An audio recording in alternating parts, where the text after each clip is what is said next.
Pemilik jembatan kaca Degeong Banyumas jadi tersangka, tak miliki izin dan SOP keselamatan. Polisi menetapkan ES 63 tahun, pemilik jembatan kaca Degeong di Kompleks Hutan Pinus Limpakuwus, Kabupaten Banyumas, Jawa Tengah. Hal itu menyusul pecahnya jembatan kaca tersebut hingga mengakibatkan seorang wisatawan tewas dan 3 lainnya mengalami luka-luka. Pengelola sudah kami tetapkan menjadi tersangka dan yang bersangkutan ditahan, kata Kapolresta Banyumas Edi Surantasi Tepu saat konferensi pers di Mapolresta, Senin, tanggal 30 Oktober tahun 2023. Edi mengatakan, jembatan kaca tersebut tidak memiliki izin. Jembatan kaca itu juga tidak ada standar operasional dan kajian standar keselamatan atau kelayakan. Dia mendesain sendiri jembatan kaca tersebut, ujar Edi. Atas perbuatannya, kata Edi, tersangka dijerat dengan pasal 359 dan 360 KUHP.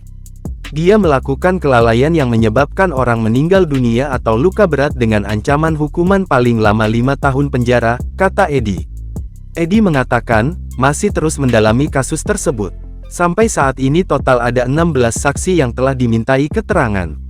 Diberitakan sebelumnya, jembatan kaca setinggi 15 meter di tempat wisata Degeong, Kompleks Hutan Pinus Limpakuwus, Kabupaten Banyumas, Jawa Tengah, pecah, Rabu tanggal 25 Oktober tahun 2023. Akibatnya, 4 orang wisatawan asal Cilacap yang sedang selfie atau swafoto terjatuh. Salah satu di antaranya tewas dalam peristiwa tersebut. Kapolresta Banyumas Kombes Edi Surantasi Tepu mengatakan, peristiwa itu terjadi sekitar pukul 10 waktu Indonesia Barat. Dari info yang kami kumpulkan total ada 11 wisatawan dari Cilacap yang menggunakan wahana tersebut, kata Edi di lokasi kejadian, Rabu siang. Namun tiba-tiba sebagian kaca pada jembatan tersebut pecah. 4 orang jatuh, 2 orang sempat berpegangan ke rangka jembatan. Dan 2 lainnya terjatuh, yaitu perempuan berinisial A41 tahun dan FA 49 tahun, jelas Edi. Edi mengatakan, kedua korban sempat dilarikan ke rumah sakit. Namun FA dinyatakan meninggal dunia dan A hanya mengalami luka ringan.